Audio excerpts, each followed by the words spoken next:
Welcome to the GovComms podcast, bringing you the latest insights and innovations from experts and thought leaders around the globe in government communication. Now, here is your host, David Pembroke. Hello, ladies and gentlemen, and welcome to GovComms, the podcast that examines the practice of content communication in government and the public sector. My name's David Pembroke, and thank you for joining me.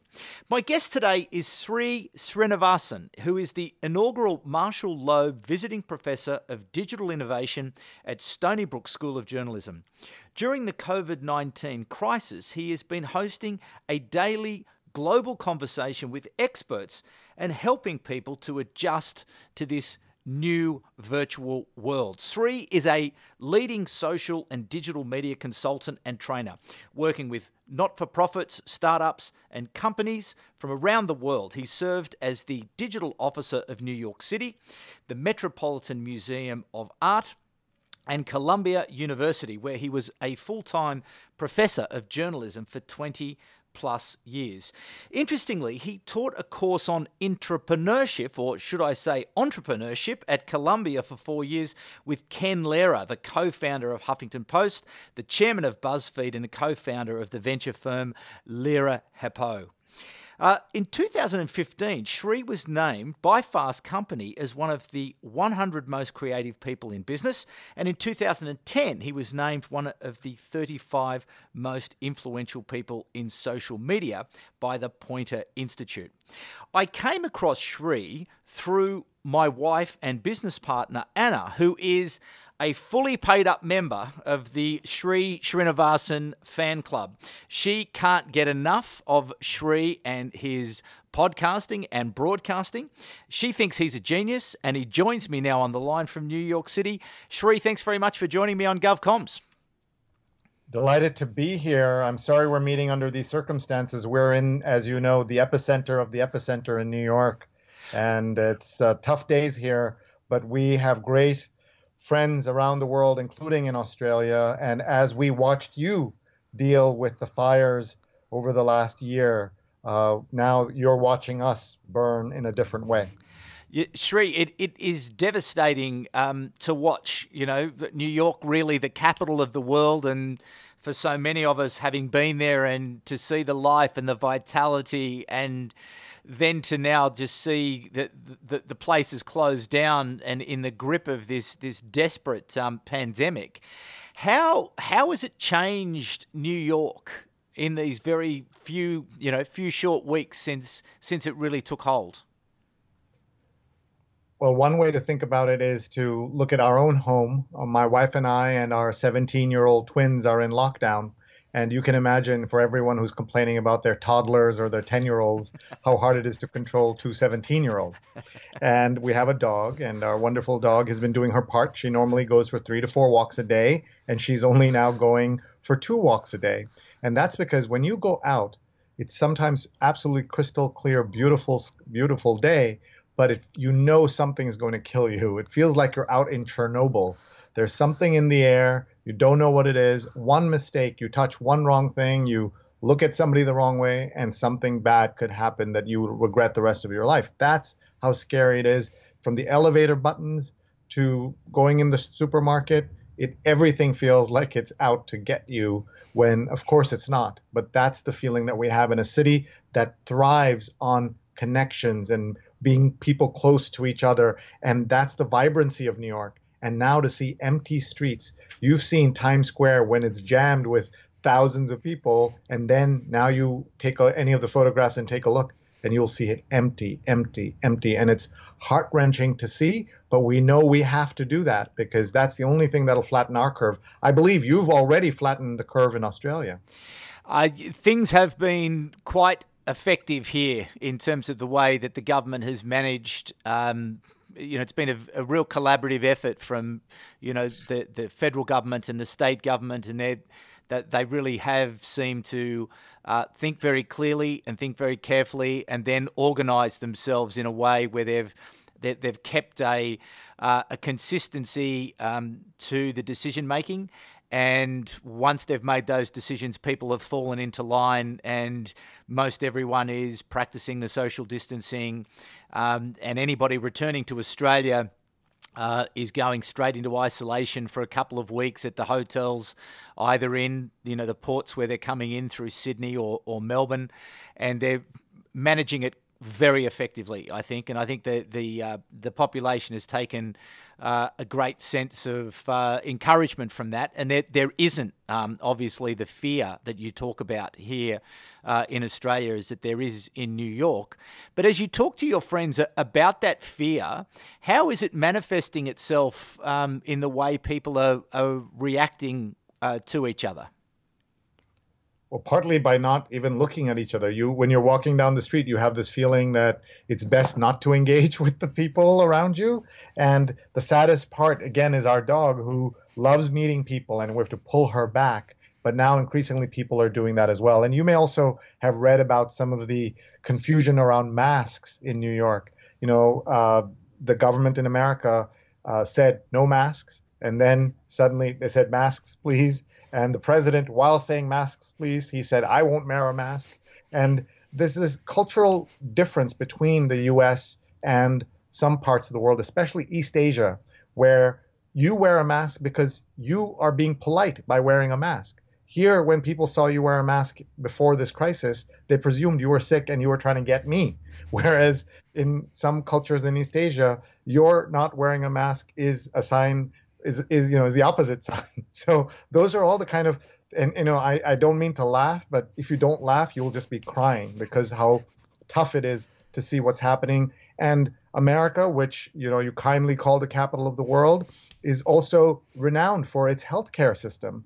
And we are seeing such terrible footage of things happening inside hospital rooms in America where nurses are being forced to reuse their personal protective equipment. Some of them are being told to fashion things out of garbage bags and bandanas. And that is not the capital of the world. That is not a country that understands that things have to be different for their people. The countries of the world, all Western democracies, all leading economic developed countries in the world have healthcare for their people. Here, I posted on Twitter, @Sree is my Twitter handle. I posted a tweet about a guy who his last thoughts before he dies is, what will happen? Who will pay my bills for my family of my medical care? I mean, instead of worrying about his family, he's worried about how will they pay for his medical care. That's the situation we're in this country, and a change needs to happen here. And we're hoping that something will change. We said in New York, another great tragedy was 9/11. And we said that things changed in America after 9/11. Actually, they did not. They changed if you were in the military. They changed if you're Iraqi or Afghani in those countries. Thousands of people died, millions of people died. And we spent so much money, and blood and treasure was spent. But the everyday American, nothing changed. There was some security theater, as we call it, at the airport, but nothing changed. So we now have to ask the question, will things change after this? And what do you think? Will they change? Unfortunately, it depends a lot on what the government does. We have, as you know, in our president, someone who is anti-intellectual, anti-science, medicine, anti-facts, anti-news. And you cannot imagine what it's like to live in this country now and have a president who lies every day from the podium. In the 3 years, he lied a lot, and it was a problem. But now it's people are dying because he's lying. And that's a difference in the two, right? So some of it was amusing, some of it was bemusing, some of it was stuff we didn't notice. But now this is where we are today. And to change things, you need a president who says, yes, these are problems, we can fix it. We're all going to pull together. He calls himself a war president, and there's never been anyone who less war ready or less prepared for war, but no war. For example, he wants all the states to buy their own medical equipment, ventilators and masks. And then he says that I'm a wartime president. Well, in a war, do you think you'd make every state buy their own masks, own guns and military equipment? Of course not. The federal government would buy it, and that would make the country ready for war. So we're seeing case after case of things like that. And you know that America pulled out of the Paris Agreement. It turned its back on the global community. America was a leader of the world in partnership with great allies like Australia. And now we're seeing an America that is diminished in the world, and how it's going to help, how it's going to lead the world or have a role in climate change. All of that remains to be seen, and I don't have the confidence, unfortunately. So listen, just in terms of what you've been able to do with your, Sree's daily COVID-19 show, can you tell us the backstory of that? Why did you think that the time was right for you to start to build an audience, and how have you gone about putting the program together? Thank you. And you know all about this from your podcast. But I will say that part of what I've been encouraging everybody is to work on something. And this is my slogan: work on something. Work on maybe a novel, work on something, because we all have time. Unless you're an essential worker, you have time on your hands you didn't have. A shorter commute, the commuting time is gone. The time you went to bars is gone. The time you went to the beach is gone. So every day you have 1 or 2 hours, maybe more. What are you doing with that? There's never been a better time to try something new. Maybe a podcast, maybe a screenplay, maybe something. The tools that make these things possible are so much easier and cost almost nothing. So I've been preaching to everybody that people will forgive your bumbling, fumbling first steps because we're in this global community of all people working together. And so I've been encouraging people to do that. And as part of it, I decided that I'm going to convene a conversation with some friends every day. And I like it to be live because there's no homework. You understand what I'm talking about, right? Your team and you do this beautiful post-production and put it all together and all of that. Yeah, mine is the poor man's version of your podcast. And I just go live, and I've invited 1 or 2 guests, and then we just keep building and building. And we've had 31 straight shows. Today's my 32nd day, and we have had, half a million people have seen some versions of these, and we're live on Facebook, on Twitter, on YouTube, on LinkedIn, all at the same time. And people who find me on any of those platforms are welcome to join. And by the way, I'd love to have you talk about what's happening in Australia in a few days. Would love to have you come back and talk to us. Yeah. And the reason I've done this is that on that very first day that I did this, I had someone from Milan tune in and listen. And this was at the height of the Italian crisis, as you remember, 30 days ago. And she just wanted to listen. And I brought a doctor on to talk with me, and an anesthesiologist in Virginia tuned into the show and asked the doctor a question. And I was so stunned by that told you how unready this country was, that another physician in Virginia had to ask my show and my doctor. And there's not even a show then, right? It was just a phone call. That's the state of affairs in America. So I decided that I'm just going to do that every single day. I said I'll do it until the lockdown's over or I get COVID. And so far, we're the days are winning. And so here we are tonight at day 32. And I just encourage everybody to try doing something, working on something. There's so much opportunity. Anyone listening wants to send me what they're working on, I'd love to give them feedback. Sree@sree.net, SREE@SREE.net. And I know that people will support them. And this idea of things becoming easier to do, I'll just say here, imagine doing things on just Facebook is complicated enough. But now there are tools that allow you to go on multiple platforms live at the same time. Shows us how we can connect the world in different things. And my heart goes out to our friends who are in the cultural space, right? Imagine working in theater and not being able to go work in that, or being a musician. And we've seen some of the greatest musicians of our time, like Yo-Yo Ma, the cellist, and so many people just giving away, doing these performances. And you saw so many of these online, and how exciting that is. The question is, will we support these folks? Will we donate money? Will we, when they reopen, will we go to them? Will we, I don't know the answer to that. And even my own hesitation, my parents live in India. When can I get on a plane? When will I have the courage to get on a plane and in a tin can that's stuffed with 500 people, 300 people, and go, thousands of miles? The first guy to cough on that plane is going to be thrown off with a parachute, or maybe not, right? Or you go to a conference. Are you going to go to a conference? Yeah. Do you need to go to a conference, right? Will the world bounce back? The president of America keeps saying it'll be a V, right? You've dropped, the economy has dropped like a stone, but it'll bounce back like a V. Some people are saying it's going to be a U, a very, fall and then straight line and then a tail that goes up, right? Like a U. Sorry, that's my dog. And then there are people who say, like me, that is going to be a backwards J, where you have the fall, you have the long flat line, and then a little bit of an uptake, and you'll have that backwards J, if you understand that. Yeah. And I don't know if America is ready for that. I don't know if America and the world is ready for these. What about the second wave, the third wave? We're reading horror story after horror story because nobody knows. That's the other thing, by the way, that no one's saying, that no one knows, right? That's the part that's so upsetting to me, that no one knows, but we just keep pretending. Even the sainted Dr. Anthony Fauci, who I don't know if his fame has reached Australia. I know, yet very definitely. No, we watch him every day.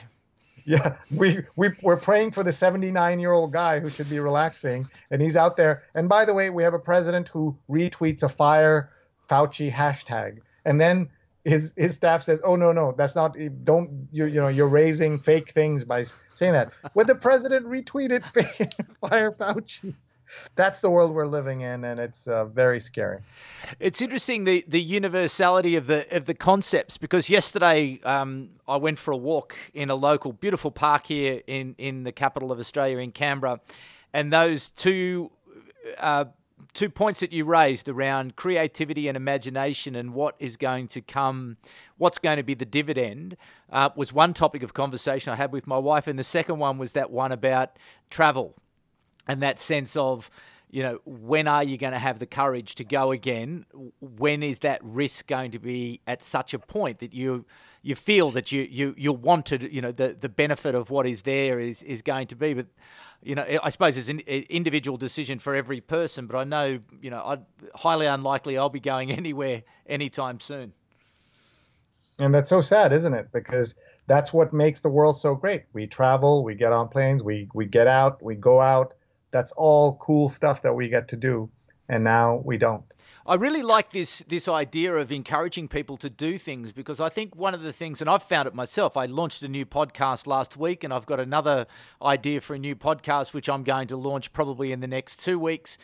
We're also going to launch a global conference around government communications, and we can. It's sort of almost like, let's have a go. Let's see what happens.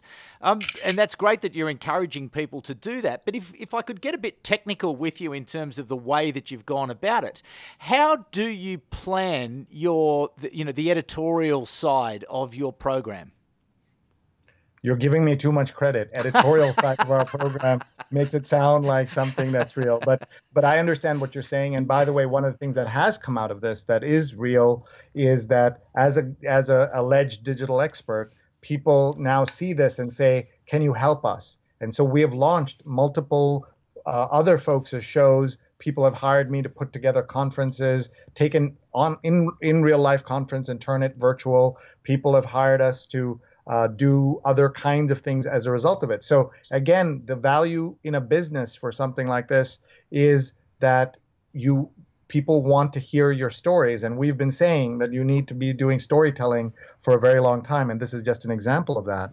And so in terms of the technical parts of this, one of the two things have come out, and then I'll explain the technology. A local radio station here called WBAI, which you can also hear online, wbai.org, called me up and said, "We love your show. Can we simulcast it on the radio?" And I said, "Sure." But they said, "You've got to pick a certain date and a certain time every day to do that. That's how radio works. And I said, I can't pick a certain date because it's much easier to say to a plausible guest is give me any hour in the next 5 weeks rather than saying give me 9 p.m. on Tuesday, because then it's easier for them to say no. It's very hard for them to say I have no time in the next 5 weeks, an hour, any time of the day or night. So I now have a spin-off show on Saturdays, noon to 2 p.m. Eastern time, New York time, on this WBAI. It's a call-in show, so we call it a Coping with COVID, a hopeful, helpful call-in show, and that's a way to just bring some information to everyday people. And then I've been working with Hong Kong University that hired us to host conversations with their top experts in medicine, economy, healthcare, all of that. And all of this shows that when you work on something, and I didn't do any of this to expecting a big audience, expecting anything, and I did it with this idea. I said, no audience and no money. I'm just going to do it. And this is what I tell people. If you're not willing to do your project, your passion project, for no money and no audience, then you won't be able to do it for all the money and all the audience. Meaning you should be able to do it because you love doing it. And that's that time you have now that you didn't have before. You had the time now, and this is where you can justify putting in 2 hours a day on something you love. I've had friends who've turned into hugely influential bloggers, for example, who just went out there and just did the blog. They didn't say, I'm going to have this much success, or in one case, a friend who got Bill Gates on his blog, and he didn't say, I'm going to start by calling it, Bill Gates Talk to Me blog. He did it by just being the best technology blogger he could be in his niche, and building over time to, well, Bill Gates said, oh my God, I got to talk to that guy, right? And that's the attitude that we need when we're doing creative projects. And what I try to do is every day come up with a different theme. And so we've done everything from talking to Italian doctors to finding out what's happening in India to we did a segment called News You Missed, because there have been several world-changing headlines that people haven't paid attention to because of everything that's going on. And we had a very big Bollywood star join us, and we've had the biggest anchor on New York television, the editor-in-chief of the Wall Street Journal, is joining us. So all of this is to say that I didn't start by saying I want to get all these people. I just said I want to create quality content that somebody may like, and that's all we need to do. And I encourage everybody to think in that fashion. And I have a show that I've been doing for 5 years that might be of interest to people in Australia, because first of all, it's at 8:30 a.m. in New York, so that's about 10:30 p.m. In parts of Australia. So it's perfect time to, if you want a way to go to sleep, I can put you to sleep. Every Sunday at 8:30 a.m. New York time, I host something called the New York Times Read Along, where I read the print edition of the New York Times out loud like a crazy person on Facebook, on Twitter, on LinkedIn, and YouTube. And we often have guests from the New York Times join us, where we sit down and we just read the paper and discuss it, and people from around the world watch. It sounds insane, but through that, we've had some of the topmost editors of the New York Times have joined us. We've had Harlan Coben join us this past week. Harlan, some of you will know, has 75 million books in print, has 3 Netflix shows. He's just an amazing author. And by the way, he said something to me that I want to share with your audience. I asked him, how do you stay positive? And he said, I stay positive because I believe in you bring your own weather to the picnic. You bring your own weather to the picnic. I'd never heard that, and I love it. And that's right. So, he says he has young kids, and when the kids are moping around, right, like you could mope around, or you could bring your own weather and decide that life is more about what you'd bring rather than what life hands you. And I'm a big believer in that. I'm a big believer in make your own luck and other kind of aphorisms. But aphorisms really help me get through the day because there is some value and some truth to them. Yeah. So then once you've gone through this idea of picking out, what is of interest to you, and that sounds to me, the driving editorial decision is that this is what Sree believes to be the most interesting thing for at this particular time that you'd like to speak with, and you pick guests along the way. How then technically have you been able to stand up your platform? And so, yeah, thank you. And I use a platform called StreamYard, STREAM, like live stream, yard, like a yard that I don't have since we live in an apartment building. And it allows you to go out onto all these platforms. But there are other things that do this, including Zoom and a whole bunch of other toys and tools. I just heard of one today called Get Vocal, something else. So I mean, this is one of the things that's going to happen out of this crisis is there's going to be innovations in technology. There's going to be innovations in healthcare. There's going to be innovations in attitudes. And I am so much in favor of those things. So I use the technology to invite guests, and I will say, tell me when you're free, and then I try to book them into a calendar, and we just go live and we just have a conversation. And it's been fascinating. There is something that's missing in my shows that you have, and that's the power of audio. When it's just audio and you're doing a podcast, there's something beautiful about it and the way that people love podcasts. That's still missing in all these Facebook type shows because the video is distracting and you don't really need it beyond a point. And that's why podcasts are so great. My wife is a podcasting consumer. She's the queen of podcast consumption. And everyone says, how come you don't have a podcast? And she says, somebody's got to listen. Everybody I know is making a podcast. Someone has to listen. So really, it's as simple as that. And then I suppose, I've watched it in bed at night with my wife and your show, and you've obviously got a bit of lighting there, and you've got a microphone, so that you sound good. But apart from that, that's about it, and a stable connection. Yeah, a stable connection. And this is also, by the way, what I tell my children who are complaining. I need anybody who complains that, we are going through tiny, tiny slivers of want and, wanting things because of the crisis, right? You feel like, oh my God, there's not enough food, there's not enough toilet paper. You feel all these things, but you still have the internet, you still have electricity. How lucky are we? Think of all the refugees in the world who have all those first things, the problems with the first things, and don't have these things, and they're running for their lives. And so we have to be much more grounded and much more grateful in our lives for what we have. And I certainly have become more grateful since this has happened. And by the way, I can tell you that I have lost 4 people whose homes either I've been to or they've been to my home in the last 15 years have all died from COVID-19, which tells you something about the state of the world today. 9/11, I knew people who died, but not a single person. And here, 4 people, including one of the best chefs in New York, most famous chefs, who won the chef, top chef masters and all of that. Floyd Cardoz died.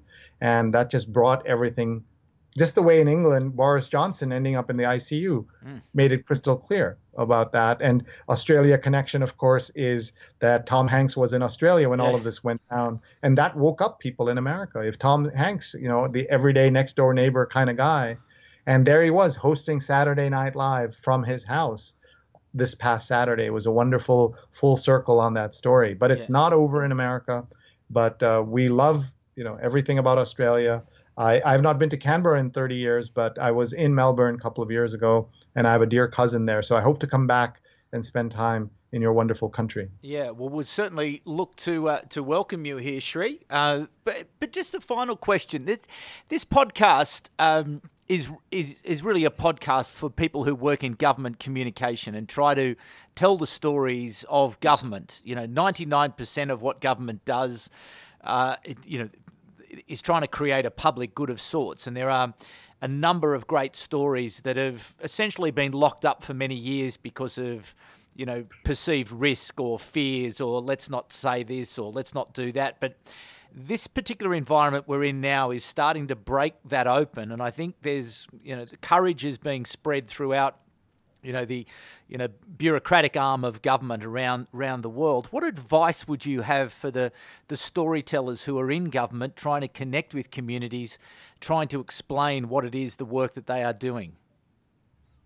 Yeah, this is really a moment for, as much as we say it shows how great the healthcare workers are, it also shows the importance of government and government workers who fight and work for everybody every day.